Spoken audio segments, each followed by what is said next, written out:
You are live, says my screen. Good afternoon, ladies and gentlemen. Welcome back to episode 3 of Chairboys Live. That's right, they have let us back on the air after Wednesday's shenanigans with David Stockdale and other guests. So we're going to invite special guests onto the show in just a moment. We're just going to get an audience. Let's share the link to today's episode out on social. And let's see who amongst you are the first ones to comment. So let's see.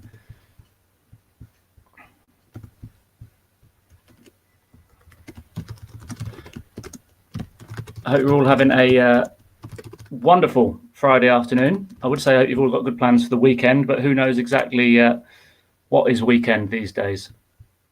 So we have an audience on Twitter. I think we have a few viewers coming in. Here we go. Thank you. First up to Ben Pryor, who has added as well that the last video was the funniest thing I've ever seen. It was absolute carnage. As I say, these shows are unplanned, unscripted. Within 2 minutes, I think the boys were comparing their dogs, and it just went from bonkers to even more bonkers, I think. So all good fun. Thank you to everyone that watched it. You can watch it back on our YouTube channel at any time.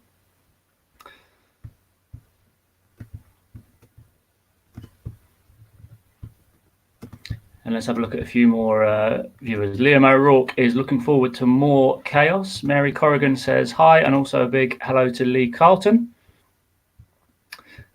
Shannon Spicer, just want to thank you for the videos. They're great and giving us all our football fix. Shannon, it is our pleasure. We've been missing the boys and everyone around the club just as much as you guys have, so it's a lovely way for us to keep in touch. Hello to David as well. Tristan, thank you very much. Here we go. I might just do the show on my own now. You're being so lovely. Thank you, Fred. To Sue McLeod as well. Marcus, have I been playing a cup final in Football Manager? No, but funnily enough, we've received the draw today for the next round of Football Manager. It's under embargo for now, but it is a mouth-watering encounter for the Chairboys, managed by Craig Anderson in the next round of the Football Manager Cup. I always say we're going to get to 100 viewers before I bring any guests in, so we're close to getting there. Hi to the guys at Whisk, the Independent Supporters Club. Thank you again to Sarah. You're flattering me today, you lot. Russell Cox as well. Hi, Matt. I'm missing Adams Park, as I imagine everyone is. You wouldn't believe how much we're all missing it. Just the amount of highlights and things that we've all been watching just to remind ourselves of the good times. Ollie, I've got a spy in the bushes. Yes, thank you, Ollie. I've skipped today's walk, actually, with the baby to join you guys. And Tracy as well. How are you going to top Wednesday's edition? Well, the suit might be a giveaway. The suit indicates that we have some Chairboys royalty joining us today. A little bit of a different edition. I'm going to call into the room, firstly, my glamorous co-host of the previous 2 editions. So, ladies and gents, please put your virtual hands together. Mr. Pete Couhig. Pete, how are you doing? I'm doing well. Doing well. My attire has already been picked up on, suit and tie. You're wearing a couple of shades of blue. I noticed you looking pretty sharp. Yeah. I'll tell you more about this suit. It's Friday afternoon. It's Friday afternoon. It's supposed to be game day tomorrow. It's beautiful weather. Kind of just visualizing what I would have been doing had I not been stuck down in lockdown. And right now, I think I would have been playing golf. We would have been surely busy at Adams Park preparing for the promotion celebrations against Gillingham, no? No. By this time in the season, everything's rolling. It would have been we had everything on track to be rolling easy. All right. Plus, got all that taken care of, and I, possibly would have been entertaining sponsors out there. Oh, yeah, of course. Because that's part of the gig. The important things, absolutely. Let's all have a look. Amy has asked, why are you all suited and booted? Well, I'm in a suit. Pete's in his golfing attire, as he's explained. Tom Hancock, these different start times aren't helping. Yeah, who knows what day or time it is, Tom, to be quite frank. But we do have some guests in our waiting room. We've all managed to coordinate our timings. Ben is pleased to see you back, Pete. That's good. You've completed your hat trick today. I've been warned I need to keep in better behavior. Fred's disappointed at no bow tie. Maybe if you dressed smarter, you might, your decorum levels might be slightly higher. Who knows? I'm here to entertain the people. Sarah reckons if you weren't in lockdown, you'd be in the pub garden with a Guinness. I would have a Guinness, but it would be on a golf course. The rebellion in a hip flask. Okay, we're going to welcome into the room guest number 3. And This guy has exciting plans for you all this weekend, tomorrow evening, and he'll be explaining more about that later. So again, please put your virtual hands together. It's Mr. Phil Catchpole, everyone. How you doing, Phil? I'm very well. How you doing? Nice suit, Matt, and good to see your hair recovering as well. I'd love to say the same about yours as well, mate. But well, that's never going to come back. It's never coming back. Do you recognise the suit, Phil? I'm guessing Wembley 2015. No, actually. No. A day probably almost as important as that. Your wedding suit, perhaps. Everyone, Phil was my wedding DJ back in, I shouldn't remember the date, 4th of September, 2016. And as I said, we have some royalty coming on the show, so I thought I'd put it back on. And it still fits. That was the lockdown test today to see whether I could still get in it. Well, I've gone for the escaped prisoner vibes. So, you know. Like it a lot. We're going to talk about Ringing the Blues shortly, but Ben Pryor, an absolute fan of the podcast. So thank you, Ben, for your message. Cheers, Ben. Oliver Brady as well, if I can just get to it, is also thrilled to see you. Yeah, Matt Clark is thrilled that I got my wedding date correct. Yeah, I'll be in trouble otherwise. I'm going to bring another guest into a room now. This guy is... his association with the club goes back, before I was born, I think before Phil was born.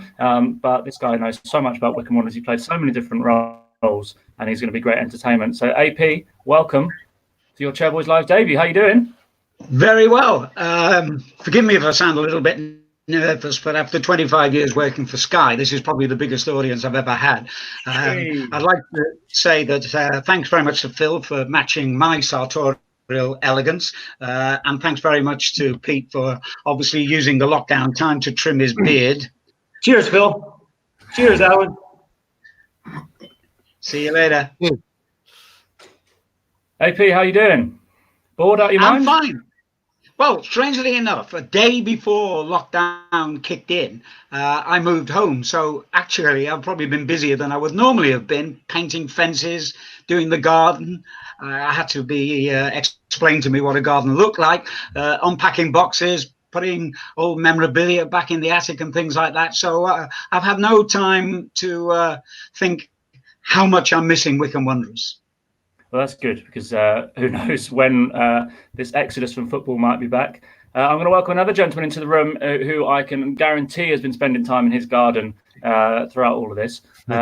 Ladies and gentlemen, Chairboys royalty is with us. It's Mr. Bill Turnbull. Good afternoon, ladies and gentlemen. Welcome to the official alternative Wycombe Wanderers broadcasting position. I'm up in the gantry in our house in Suffolk. But as you can see, I'm wearing the full regalia that I always wear to every match. So the cap, the headphones, the shirt. By the way, there's a special question about this shirt for you later. And AP, full marks to you, mate, because he's wearing the top gear, proper club gear, none of your escaped convict nonsense. And I have there we go, not one, but two Wycombe scarves as well. But the shirt, I'm going to get you to guess which player's shirt this was, maybe a little later in the show. Intriguing. Hang on, we're going to get close to You want to get closer? You want to get closer? Here. All right, here you go. So it's from the Pro Star. There's the player's signature, right? It's the Pro Star years. He's quite a big fella. Bigger than me because it's hanging a bit loose. And it's a very special player, a lovely shirt. And I'd forgotten that I had it. My son dug it out for me. I must have bought it at some thing. I think at possibly at one of the players' dinners or something like that. I can't remember now. Knowing you, Bill, I doubt you bought it. That is just so rude, isn't it? I'm the first person at those dinners to pay whatever it is one has to pay to get my picture taken with the players. I bet you've never done that, AP, have you? They pay to have their picture taken with me, Bill. Come on. Well, speaking of players, we do have one more guest for you. And I haven't told any of you, in fact, Pete knows, but the rest of you don't know. We've been scheduling the shows over the series of a few days and the Sun next week. And this particular player, when he was asked which groups that were available to come onto, requested to be on this show rather than any of the others. Any guesses who that might be? Somebody who hasn't been on yet. Correct, yes. Jack Grimmer. No, Jack was on the first show, Phil. Oh, yeah, I have been watching it. It's Sido. Yes. Brilliant. Hello, everyone. The professor is with us. Fantastic. I think How is that's everyone? Enjoying the weather? it looks great out the window. Yeah. Sido, Well how is it done, all? Sido. How are you doing? I'm doing very well. My missus, my girlfriend, she's very happy I'm at home, so I have to stay with the baby quite a long periods in the night. So she's quite happy. I'm here to help. How is the little one? Is she doing okay? She's doing good. Yeah, she's doing fine. Still sleeping through the night? Yeah, she's amazing. But You're lucky. when she wakes up, I'm the one who have to wake up. She must be surprised to see you all day, every day. Obviously, you're normally up and down the country and training and away at weekends. It must be nice to spend more time with her. True, yeah, she's happy. Very happy. Yeah. What have you been doing to keep busy, Sido? Well, yesterday I had a speed awareness course. Don't worry, Sido, I've done 2 of them. Sorry? I've done 2 of them, Sido. They don't get any better. I know, but it was good because I had done 2 as well, and one I had to go to school, but yesterday obviously it was online. So they decreased from 4 hours to 2 hours, so it was quite a fast one. So it was good. Could you not just put a photo of yourself like on the webcam and then just walk away for 2 hours and come back at the end? Like, how do they know you're there? Be there all the time. You have to be there. But it was good. The teacher was good. It was good. It was fun. Dare we ask, Sido, how fast you were driving when you were nicked? You know, it wasn't very fast. It was. You probably know That's what they all say. You know the Luton roundabout. So I was going to pick up my mother-in-law. So it was 56, 57. It was only 1 or 2 above the 57 and a 20-mile-an-hour limit. Well, no wonder you had to be No, re-educated. 20 now. 50. I think it's 50. Did you say you were in Luton? Did you say you were in Luton? Yeah, on the roundabout to the airport. Oh, What yeah. were you doing in Luton, Sido? Steer clear of Luton, Tito. They don't I'm there like now. us here. They don't like us there. You're supposed to go round the roundabout, not through the middle, though. Maybe it's different in Portugal. I don't know. Sido, you're Driving is crazy. Your hair looks lovely, but I've noticed it is perhaps... Yeah, and it's growing. Look how big is it? Oh, wow, look at that. Slightly thicker than usual. You could get yourself... Pete needs to push his beard to see how long it goes. You're losing the beard contest. The boys told me I couldn't I cut it. know, I'm It's trying, growing. but it doesn't grow. Yeah. Well, Sido, your commitment to getting 3 points you without could weave football is something with that great. hair. You could, when you come back, we could see, a completely different Jombati on the pitch. True, the hair's growing, it's growing. And the beard, but it's taking time. I would love the beard to grow more. But You should not straighten happening. your hair and get Gapey's Alice band, and you could have like nice long shoulder length hair. It'd be a great look. You never know. I might We do are that. welcoming comments from across the country and across the world as well, and I'm going to flash this one up. Baton Rouge. Oh, Amazing. There you go. See, Pete, you've got to behave now. good morning, Penny. I kind of thought she might be on this one, so that's why I haven't really, pushed it. Is that because of all the letters of complaint that have been going to your home address after Wednesday? She's wondering what it's all about. Plus, I get nervous in front of Bill and AP. I can't imagine why you'd be nervous in front of AP and me. But you're not nervous in front of old Catchpole. I'll make people very relaxed in my company, Bill. You know that. Including Roy McDonough. He was very so let's relaxed. talk- Probably a little too relaxed, perhaps. I was wondering how long it was going to take till we got to McDonut. Let's talk about this. Phil, fill us in with some context. For those listening that maybe aren't familiar with Ringing the Blues, aren't familiar with this week's edition, fill us in. Well, Roy McDonough, for fans of a certain age, i.e. sort of around my age, hard to believe I know, I'm 41. The early 90s when Wycombe were in the conference, coming out of the league, Colchester United, amazing rivalry. Their player manager was a guy called Roy McDonough. I think Panto Villain's probably not harsh enough for Roy. Player manager for Colchester, striker, loved the chat. I think he's had a few chats with Alan Parry by the sound of it. And yeah, they picked Wycombe to the title on goal difference. And then we went up the next year as normal. And then the first season back in the league, they beat us 5-2 at Adams Park. Last summer, I was working here at Three Counties. I was in the operations room, and this phone number came through from Spain, and it was Roy.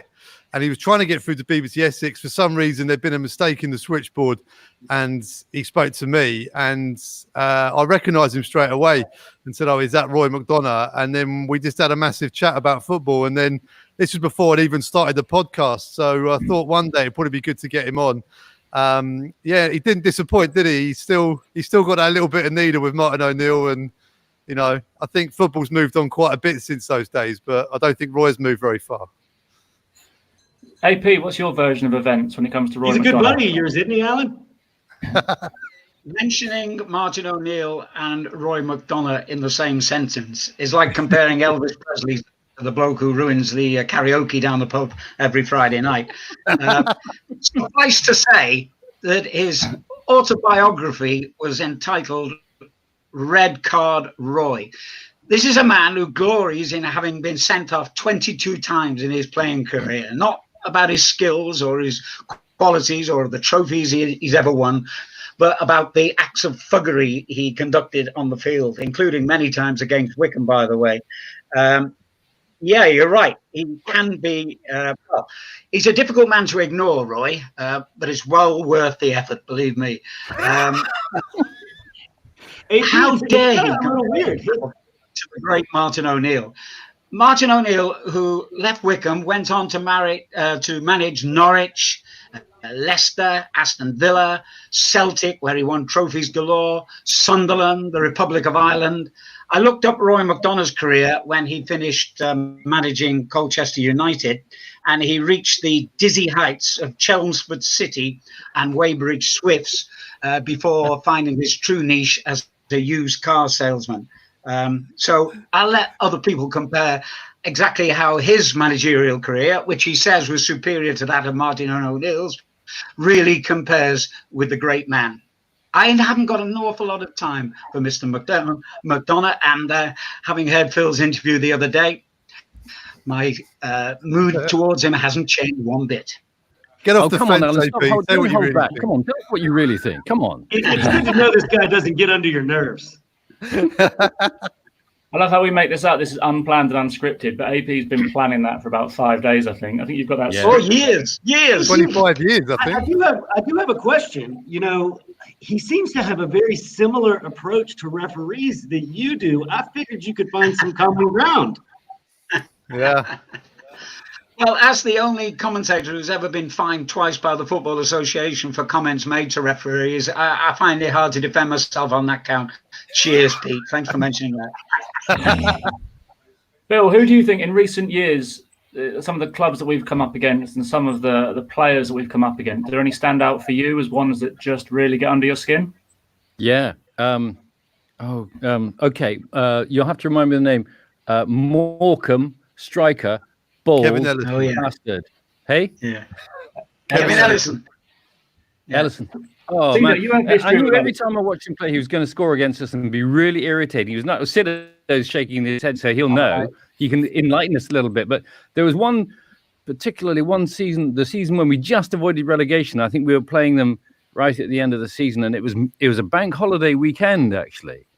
And he was just mad. I loathed that man, I have to say. And I'm sure he was all right, but he was a good footballer, actually. But I just knew every time I watched him play, he was going to score against us.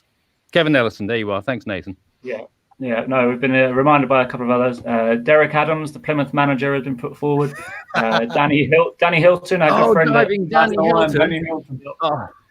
He'll get a couple of This shouts. There was a suggestion recently that Wycombe might sign him, and I thought that will really test my loyalty to the club if Diving Danny comes along, because I'm not sure I could bear to support him week in, week out. Fortunately, it went away. Sido, what do you think about these two dudes? Danny Hilton used to be Oxford. I met him in London on the ping pong place. It was actually okay, and his girlfriend was actually saying, "You shit, he's just died." His girlfriend was saying that, and then he told me to say, because him and Bayo had a little beef. He told me to say to Bayo, "I'm sorry, I didn't mean to be like that towards Wycombe." So he kind of apologized. The other one, I don't even want to speak about. Don't like it. Not even a bit. I don't know if we should tell this story, but it was the Football League Awards a couple of years ago, and Bayo was there because I think he finished second or third in the Team of the Year or Player of the Year contest. And Danny Hilton was there because they'd won the title when they were in the Team of the Year.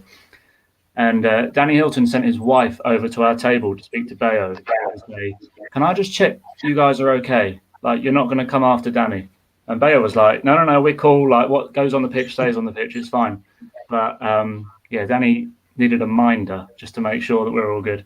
He needed a girlfriend. He sent his girlfriend over to make sure everything was His going to be girlfriend okay. is the man of the relationship. Yeah. I can tell you that. There you go. As I say, He's I don't know left in if that's protest. Ladies He's and left in gentlemen, protest. Couhig has left the building.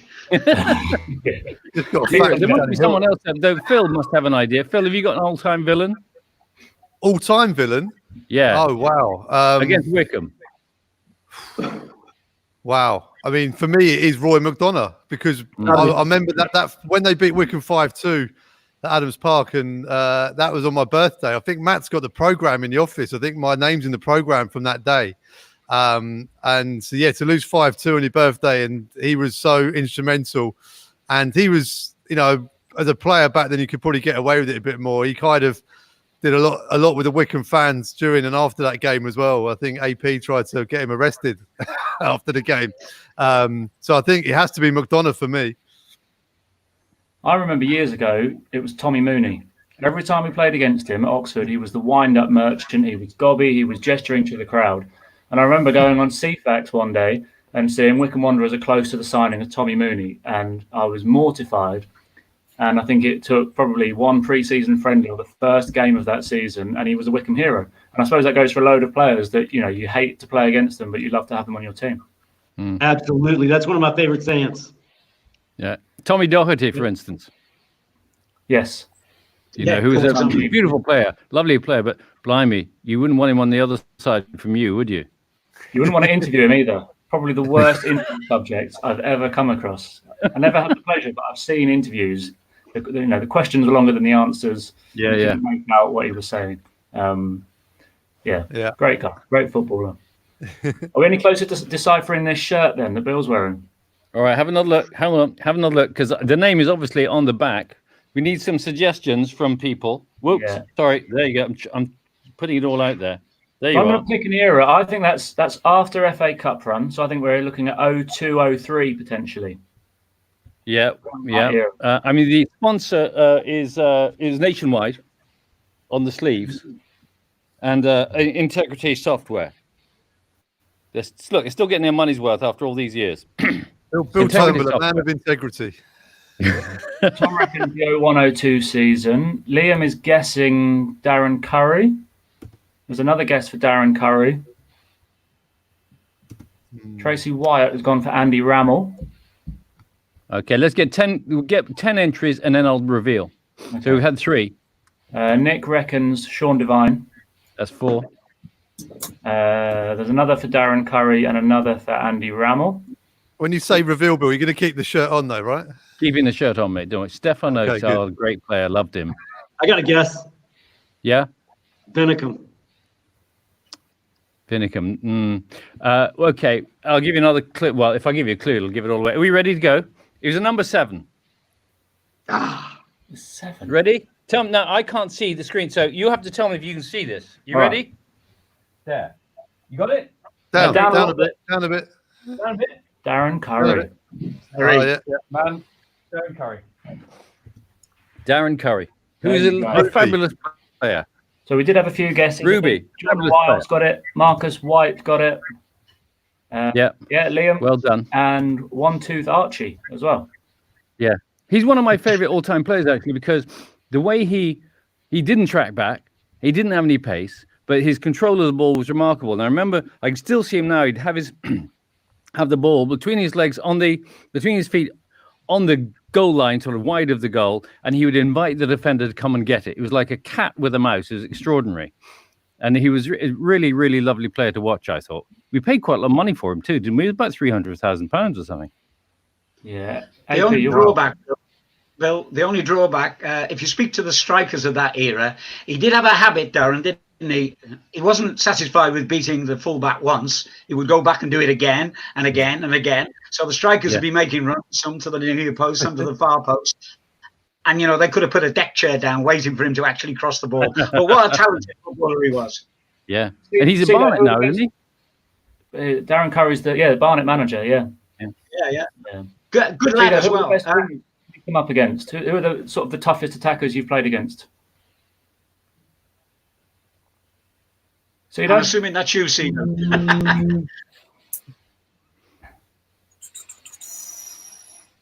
Big thing. In your own time, Sido. Yeah. Guys. Time wasting here. Same old Wickham. Not really. He's a defender who played with me at Cheltenham, actually. Centre back. He played for Derby County. Bill, you might know Steve Elliott. Steve Elliott. Rings a bell. I can't place him, but Steve Elliott. You didn't like him? No, I like him. Yeah, nice guy. But he was just big. It was like a small version of Akinfenwa. Okay. Wow. Yeah. Everyone's a small version of Akinfenwa. There's no big versions of him, are there? I hope not. Phil, I mentioned it earlier. Saturday night, 8 p.m. All eyes on your YouTube channel. What's this all about? Yeah, we do the Ringing the Blues lockdown quiz live on YouTube. Not quite as fancy as this. I don't have this software that you've got. So it's basically just me in my flat with some questions that I write down on pen and paper, old school.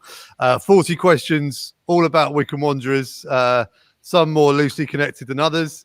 Just meant to be a bit of fun, really, just to help people kind of fill their non-football Saturdays. In fact, we had questions featuring Alan Parry and Bill Turnbull in the first quiz. I can't promise I can repeat those this time round, but yeah. Are there two different sections again? What are the different sections? We do it it's a quiz of two halves. The first we do 20 questions and a little toilet break, time to get a beer or whatever, and then we go through the answers and another 20 questions. There was a few dissenting voices saying it was a bit tricky, Bill. So I'm pushing it a bit more. There's going to be a round about this current season that we've had. So we'll test people's short-term memory skills on this one a bit more as well. But I will be throwing in some random questions from the past as well. Pete, I think you did pretty well for a man that's not been around the Wanderers for that long. You've certainly been reading up on the history. I was quite impressed with your score. Well, hanging out with you and Matt constantly, y'all taught me to hate Colchester early and all different kinds of stuff. And then just hanging out with Bill and AP. I mean, if you just have a couple of beers with AP, you learn a lot of the history in a very entertaining fashion. It was great fun. You learn who to be angry with, basically. It was really good fun to put together because you learn all these things. Like, we all know that Akinfenwa scored 53 goals for Wycombe, but looking at the breakdown of them, 30 20 of them, with his head? 20 30, with his head? 30 from his head, and just 3 penalties. Which just shows you what an amazing spell he's had at Wycombe Wanderers. Fantastic. Here's a question for you, Phil. Here's a question then for you. How many headers did Nathan Tyson score? Out of the 52 goals that he scored for Wycombe. I didn't look at the stats for that, Bill. You've got me. I'm going to guess at 7. I'm going to guess none. I'm going to go 0. I remember when I guess in the first incarnation, before he went off to, was it Forest or wherever it was? There was one time when he got the ball and he sort of beaten the goalkeeper, beaten everybody, and he actually got down on the ground and nudged it over the line so that he could count it as a header. And the other side said, "Oh, that's disrespectful. That's a lack of respect. That's not right." Sorry, guys. He took your trousers down and ran around the park with them. So it doesn't really matter whether it's respectful or not. I thought it was brilliant. It was very funny. And he wanted to have a header on his record. So he's hardly got, I would say, I would go even less than 7, but I'm not sure. Maybe 5. I remember that. It was a Tuesday night, 4-0 against Wrexham, I reckon. Back in 05 it would have been. Well, maybe I'll put that question in on Saturday. But yeah, 8 o'clock live on my YouTube channel. I think the club will retweet it as well. And also big thanks to Jamie Pike. He's made me a nice little screensaver. So it looks like a professional quiz now. Oh, wow. Where the professionalism ends, by the way. Yeah, well, so yeah, all the links to that, there's a link on our website, but look on social media as well. And it's interactive as well, much like this. You can leave comments and Phil will give you a shout out on the air. And much like this, we're trying to fill the void of the lack of sport and bringing content into people. And Bill, you shared on social the other day something that I roared at with laughter. The clip of the chap commentating on his dogs. Andrew Cotter. Yeah. I can't remember what his Twitter handle is, but he's brilliant. He's done a couple. One he did was the two dogs. I think it's Olive and Mary. It's a mother and daughter, and one was a commentary on them eating their dinner and who was going to finish it first. And then he did another one where because he does commentary on snooker and rugby and all sorts.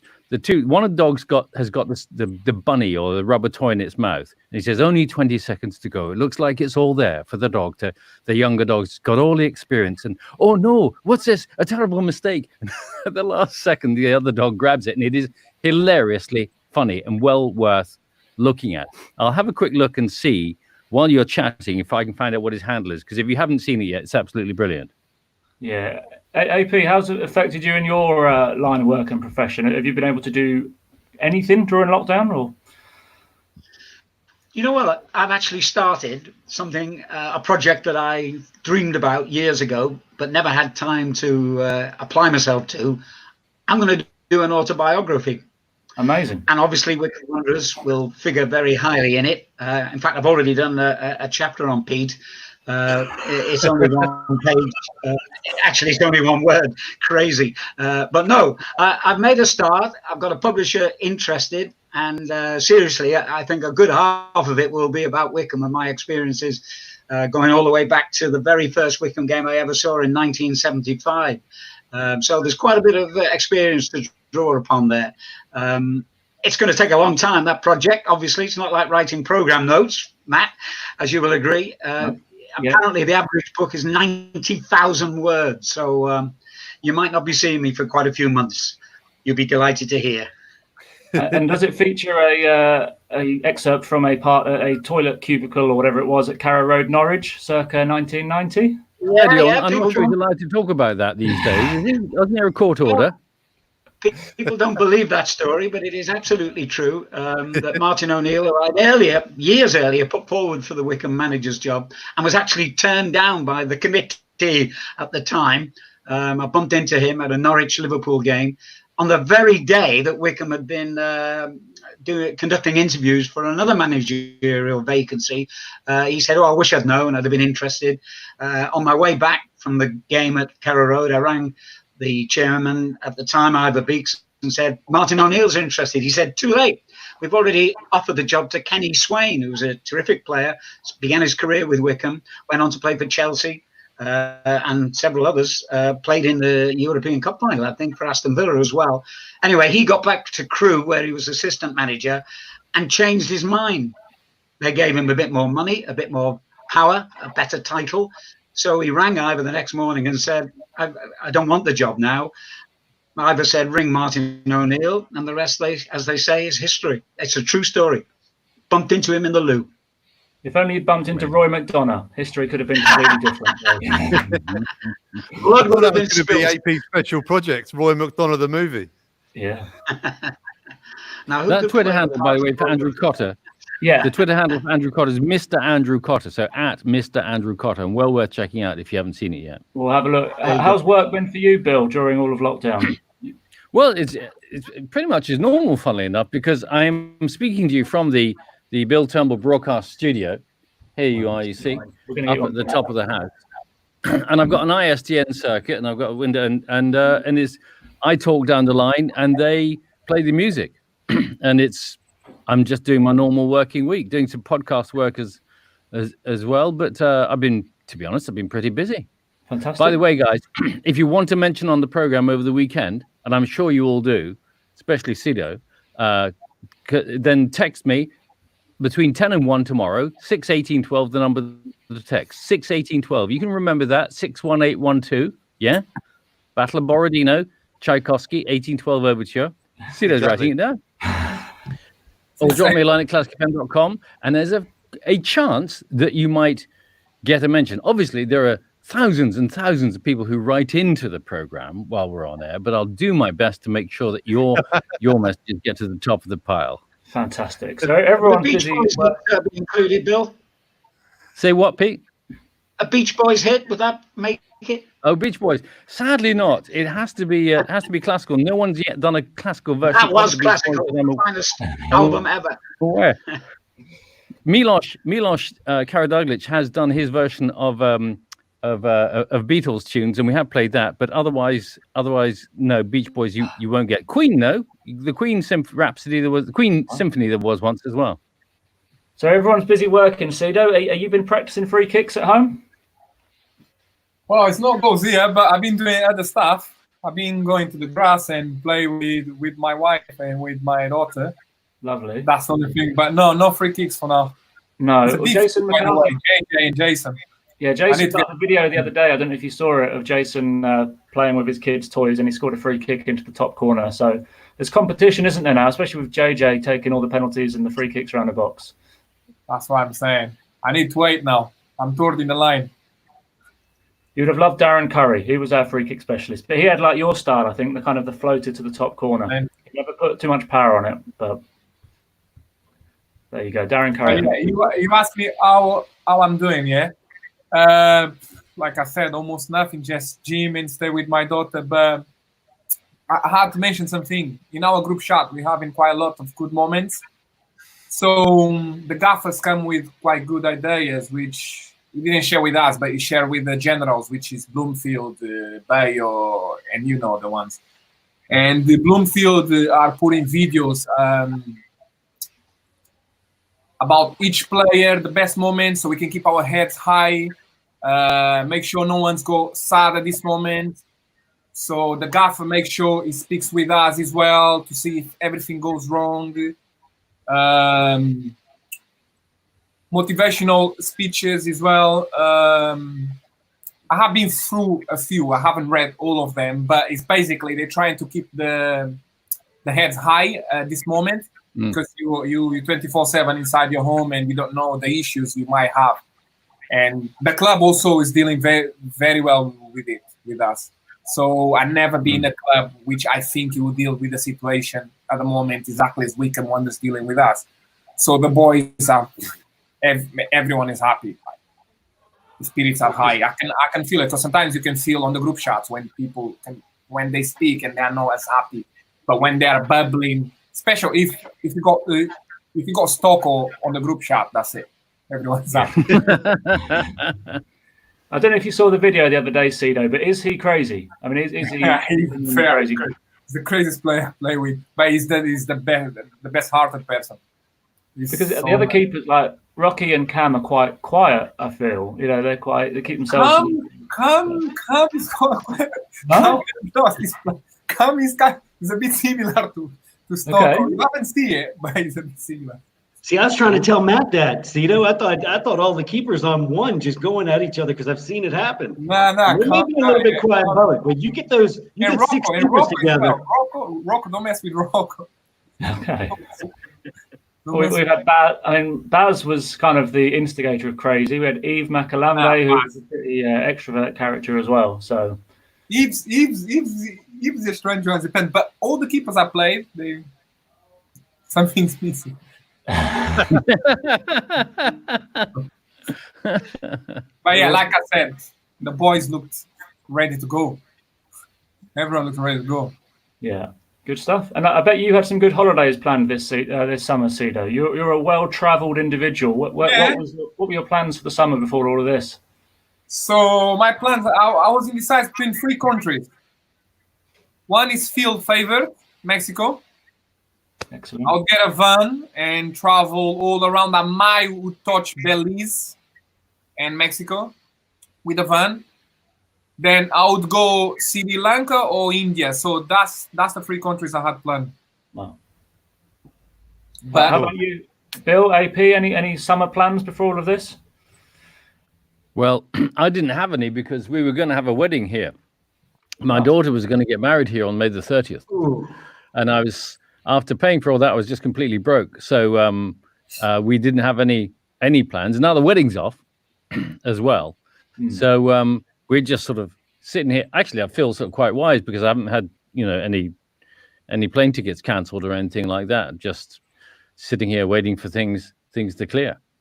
Was it strategically planned for May the 30th? Because obviously a weekend earlier would have been the playoff final, and there's no way you'd miss the playoff final, eh? Well, I was worried about it was difficult. I was worried that with the delay in picking up the season, I thought, oh crikey, what if then there are playoffs on May the 30th that weekend? What am I going to do? I mean, say it's an interesting moral dilemma. So Wycombe in the playoff final at Wembley, or going for promotion, that day in some respect, or your daughter's wedding. Obviously, it's not one that one is allowed as a father publicly to contemplate, but I know I'm amongst friends here. I did, because the last time we went to Wembley, I came back early from a holiday. I was on holiday on a road trip with some friends and my wife for 4 days. No, sorry, so I switch off for a few minutes. And I said to my wife, we got to come back on this. We got to come back a day early because we're in the final. She said, "What are you talking about?" She said, "It's not going to happen." I said, but anyway, I went quiet for about a day, and somehow I managed to not talk her around, and then, but come the day, we left our friends. We got to the airport, and I hadn't been paying attention. We were dropping our car off at a different airport to where we picked it up. Hadn't paid attention to what they were saying. So I get into this multi-story car park at the airport where all the car rental places were, and I couldn't find the place for our company. It's Hertz and Avis, but not the lot I had, cheapo.com or whatever it was. And then I remembered they'd said, no, the drop-off is 2 miles down the road. And time's running out to get the plane and that sort of thing. So then I get to the exit, but I can't get out because I haven't picked up a ticket because I've gone in the car rental exit. So then I have to press the intercom, and I don't have enough Spanish to say, "I'm sorry, I've come to the wrong place. Can you please let me out?" Just didn't happen. I tried speaking English. They spoke Spanish. Got nowhere. And I'm thinking, playoff final, Wembley. I'm not going to make it because I can't get out of this stupid car park. And in the end, I said, leve, as in French for raise, even though we're in Spain.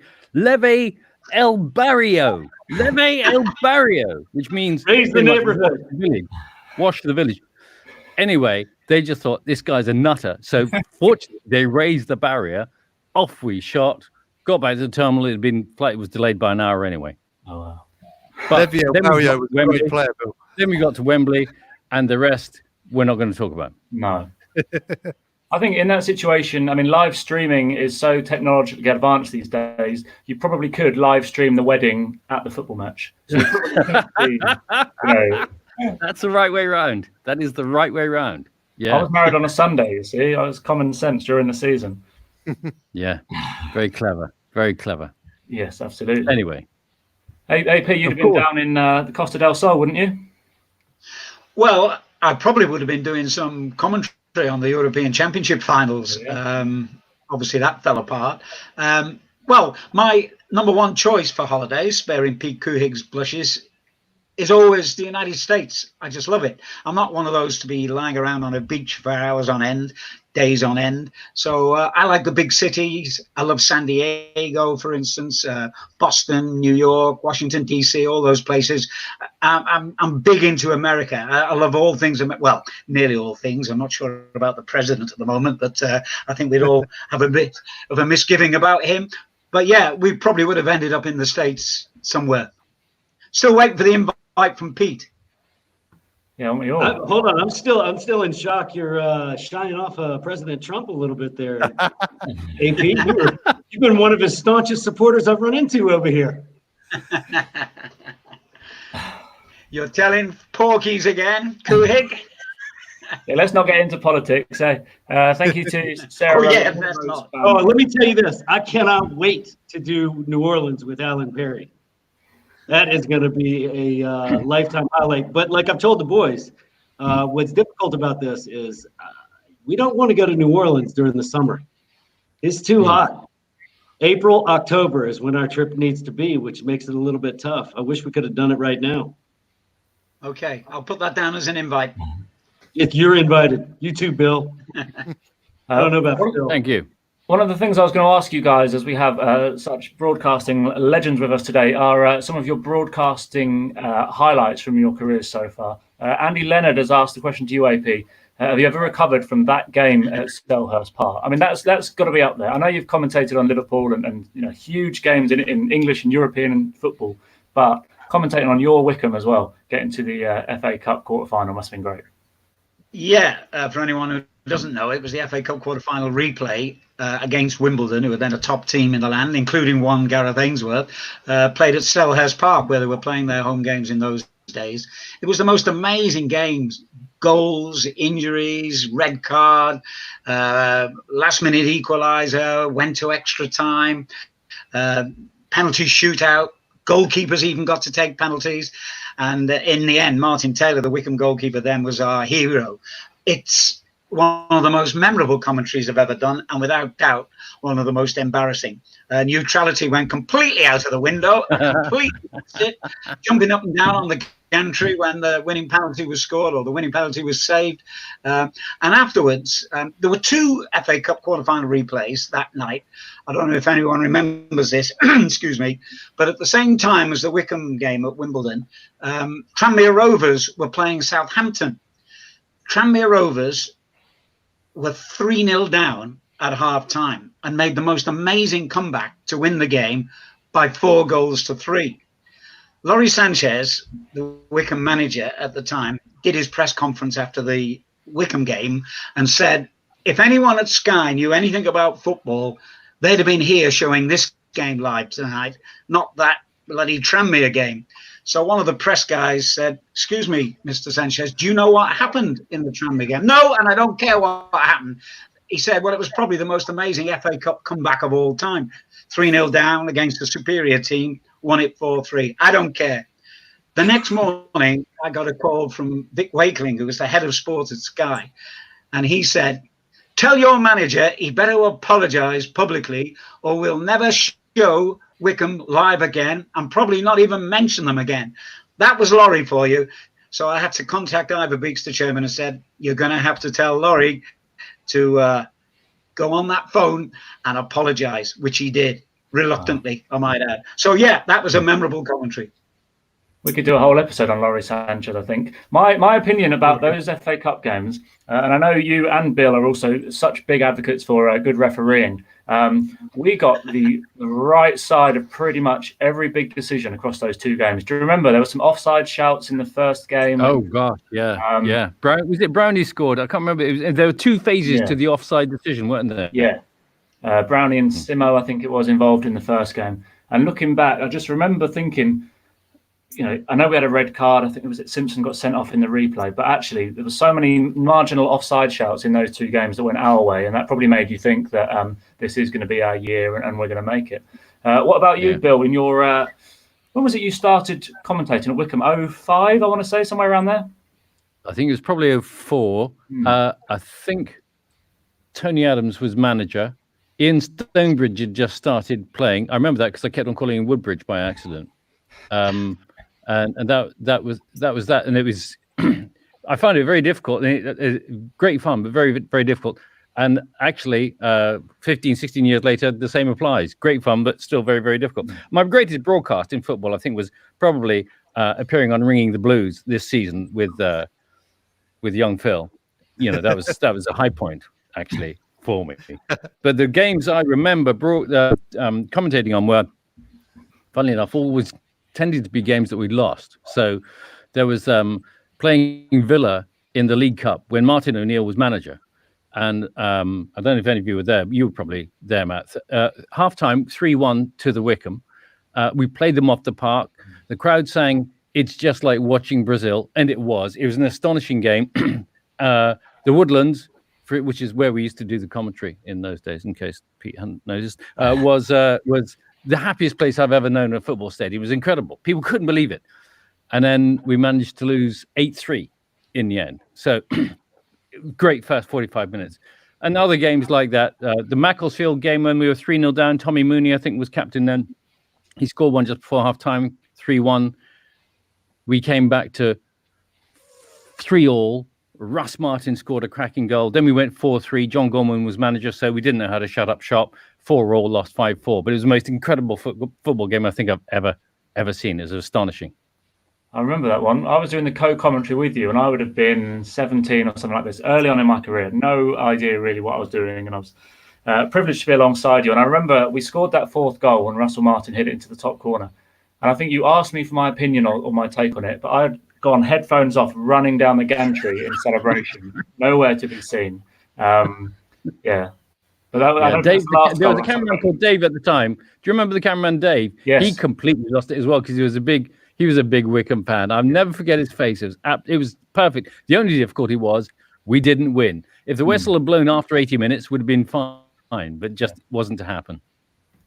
Phil, you got involved, 2013, I think? So, you commentated on a lot of defeats early on in that god-awful year that ended at Torquay, but all uphill since then.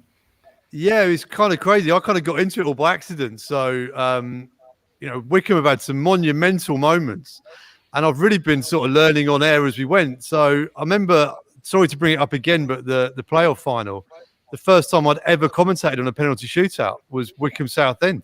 It never happened to me before.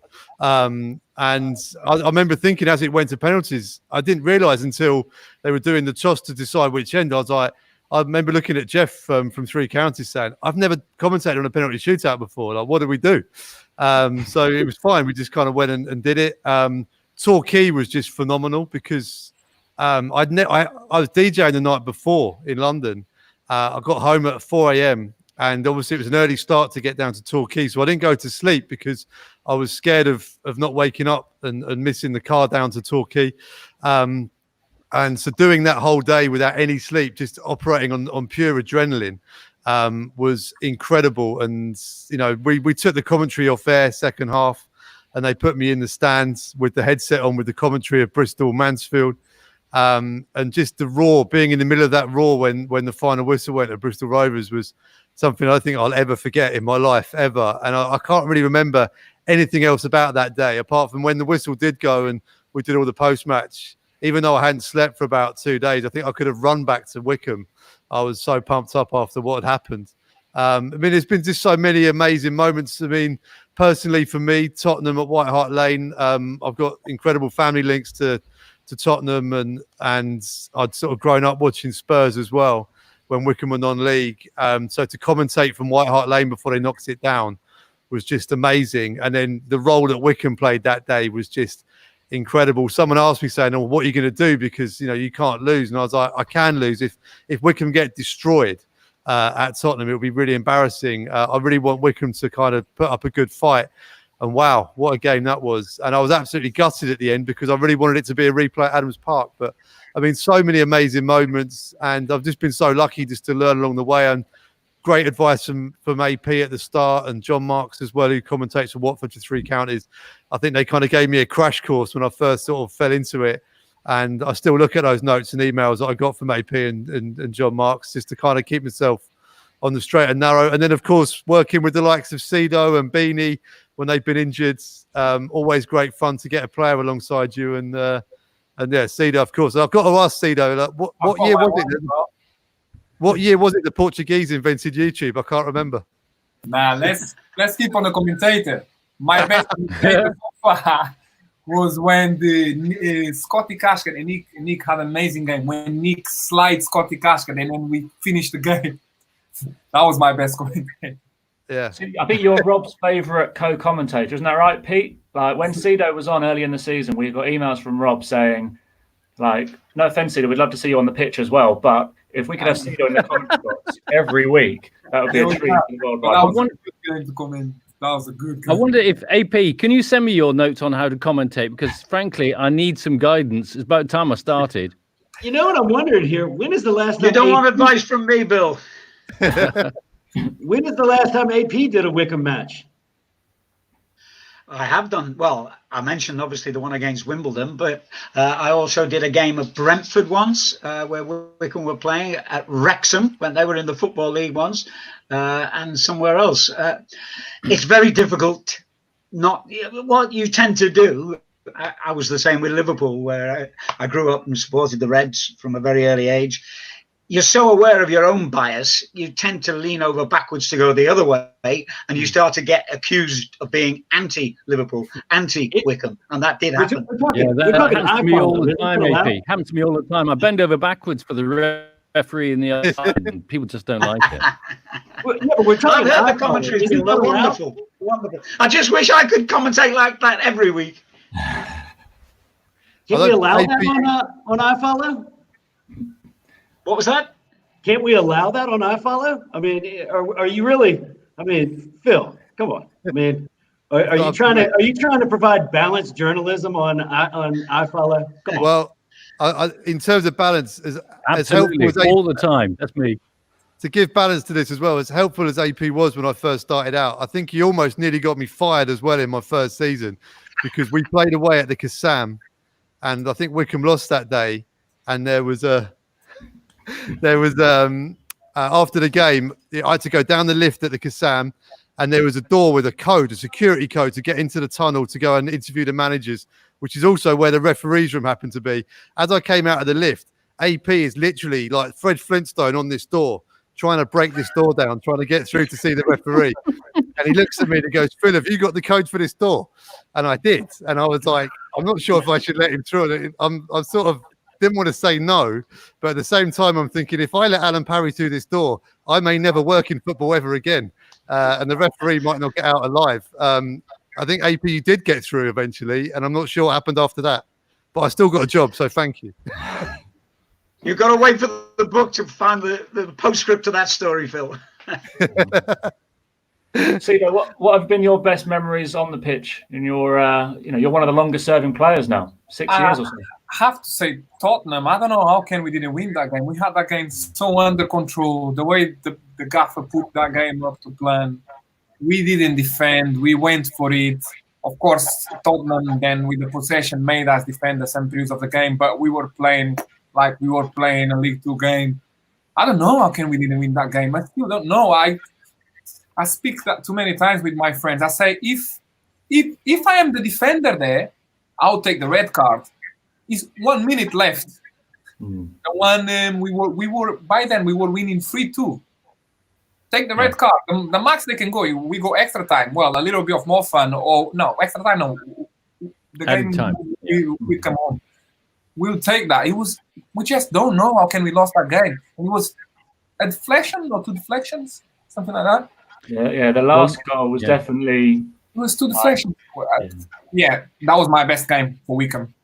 And the fans loved it. The fans didn't stop singing. All the Tottenham fans after the game, they gave us congratulations. Great set of fans. They didn't stop singing. Us on the pitch, we play like we were playing a League Two game. It was good. It was a good memory.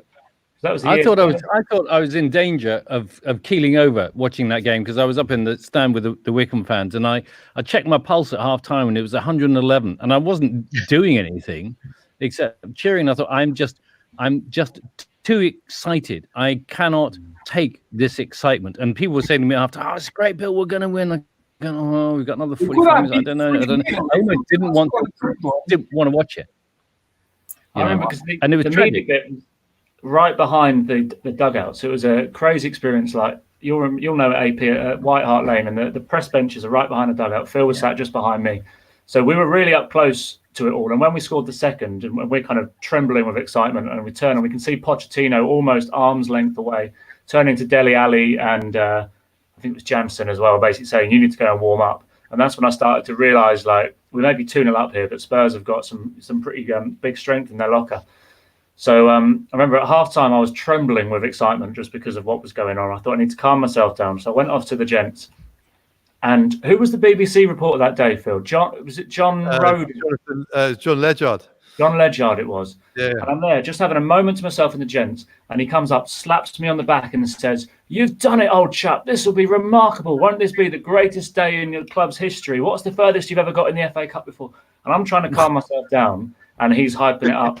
And I was an absolute wreck. And even then, when we went 3-2 up with Thompson's header, I remember turning to Andy, who was working with me, and just saying, "We need a plan for full time of who's going to go where, what interviews we're going to get. This is going to be iconic footage and everything, for the rest of our careers." So it was devastating to see it go to 3-3, and we're contemplating a replay at Adams Park. And I'm thinking I'm going to have to write a program in 2 days flat, and we're going to have so much media, but it'll be a sold-out crowd, live television broadcast. But hey, we'll take it. The club's going to do so well out of it. And yeah, to lose 4-3 in the last minute was heartbreaking. But I suppose as a game of football, but 98th minute was the goal. yeah, as a game of football, That's a good point, Sido. That's a good point. yeah, But the thing about this game, that game is we remember it more actually because of the heartache that it caused us. Had Wycombe won that game, we'd have gone, yeah, it was great, it was historic, etc. But it's the pain, the anguish of that defeat that sticks in your heart and keeps it in your memory. In some ways, it makes it not. We learn It it. makes it We a learn memory. We learn of it because this season, you can see this season, if we win in, we're not gonna lose. And that might have come from that area. Like Absolutely. we're not gonna concede 2 goals at this moment. We might be under pressure. It might be like 10 shots last 5 minutes, but we're not gonna concede because we have been a big crowd. Absolutely spot on. And let's not forget the Southend playoff final as well at Wembley. Yeah, what happened there. And people who criticise us for time wasting or that horrible new modern phrase, game management, should remember those 2 games, Southend and Tottenham. We, as a group of players and a club of lessons, not every one of our fans who are critical of those kind of tactics have learnt those lessons. True. I think Should have won that playoff final 2-0. What was the name? Remind me the name of our striker. Holloway. He's in on goal. He's only got the keeper to beat and didn't score. And he was playing towards the Wycombe end, as I remember. Yeah. And I thought, this is it, 2-0. We're done. We're going up. Didn't happen. Everyone was standing up on the bench. I was on my crutches. Everyone was almost running, and the gaffer was saying, "Wait, guys, not yet." And then last second. Yeah. I think in the past year we've only conceded 1 goal, 1 game-changing goal in the last 10 minutes of any game. I think the boys' fitness and concentration levels are always really sharp. It was only that game at Fleetwood in August where I Madden remember when I first signed for Wycombe, and now the defensive sessions we do, Gaffer sometimes put 10 against 4. So basically 10 passing the ball around against 4 defenders. And it's two resting and 4 there. So you get to one point, you get very, very, very tiring. And the thing that Gaffer just tells us to shuffle the ball so we can shuffle ourselves. So it's very tiring. So and you have to think. When you're tired, you have to think what's the best thing to do. And the defensive sessions we do a lot more. Because as a football player, especially me, defender, we don't like to do defensive sessions. We like to do attacking sessions. It's not fun. Defensive sessions is not fun. But we do so many defensive sessions, and the results are there. Fantastic. Well, to give you an insight into the next episode of Chairboys Live, which is coming on Monday, there will be an element of, shall I say, coaching to it. So just for the viewers, we never declare the guests in advance, but Monday's going to be quite Turnbull again. I think David Stockdale wants to be on every episode going forward. I'm quite nervous. Yeah, but we're going to get a lot of the boys are interested in coming in on the show next week, and if it continues to be the success that it has been, then I think we may go down the route of some ex-players as well and relive some of the moments that we've talked about. I was going to wrap it up unless anyone has got any more conversation topics. We've been going for a good hour. I've thoroughly enjoyed it. This is my kind of domain. I love what Sido just said. On behalf of the boys, thank you very much the way the club is dealing with us, and thank you to the fans as well. That's the only 2 things I have to say. Top man, Sido. Pete?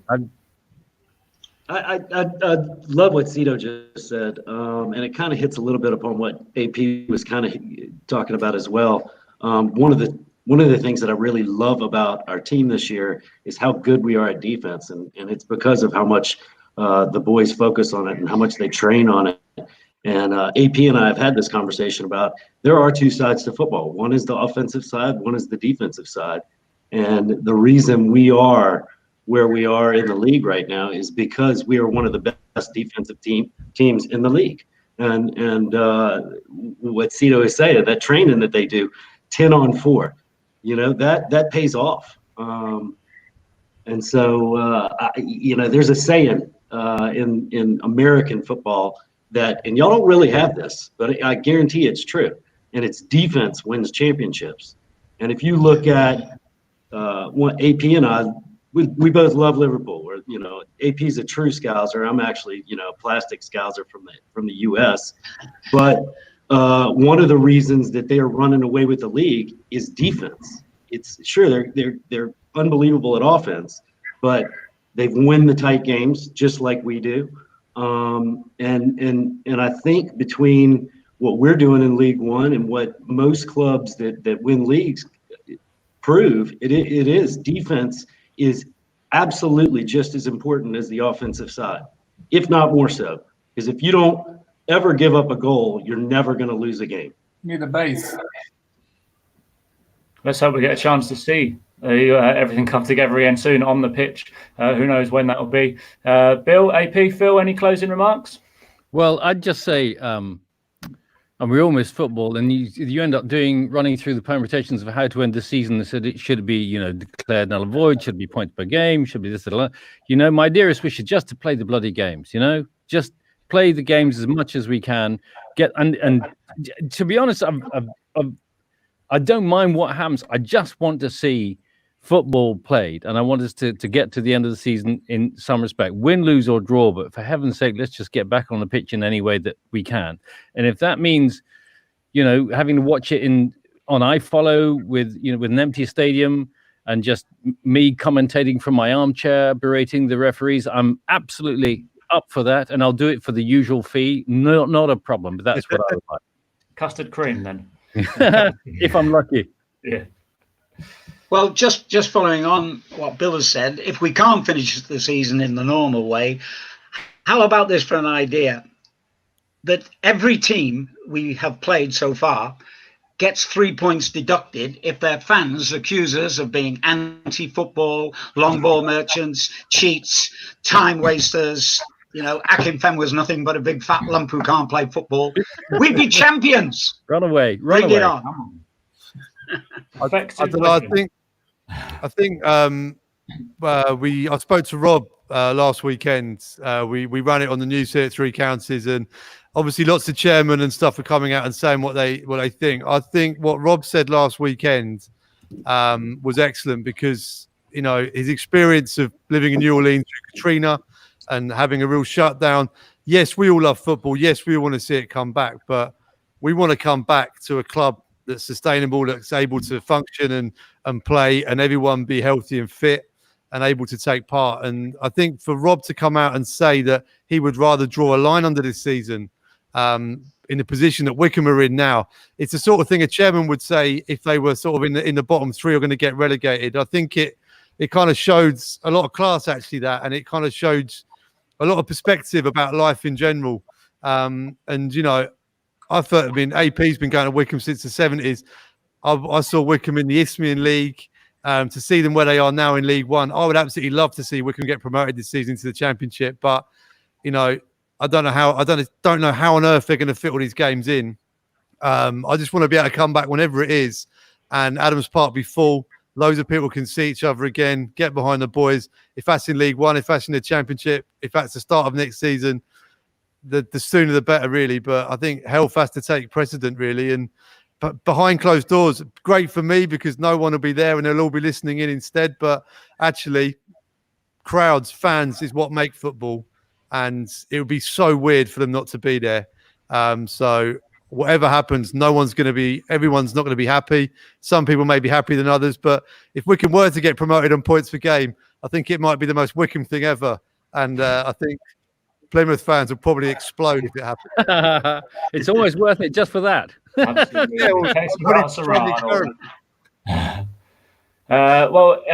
I think that'll be it then. Thank you everyone to watch. As I say, the banner at the bottom. Don't miss Phil's quiz on Saturday. Chairboys trivia down the years, but also from last season as well. So if you're new to the club, don't worry, there will be questions for you. It's been an absolute pleasure. So thank you to Pete, Phil, Sido, Bill, and Pete, and everyone that's given us a question and a comment and been watching. We will see you again soon. We'll do this again on Monday with a different group. And everyone take care. Have good weekends, and we'll see you again soon. Cheers, Come on, guys. you Blues. Come on, you Come on, you Blues. Up the wick.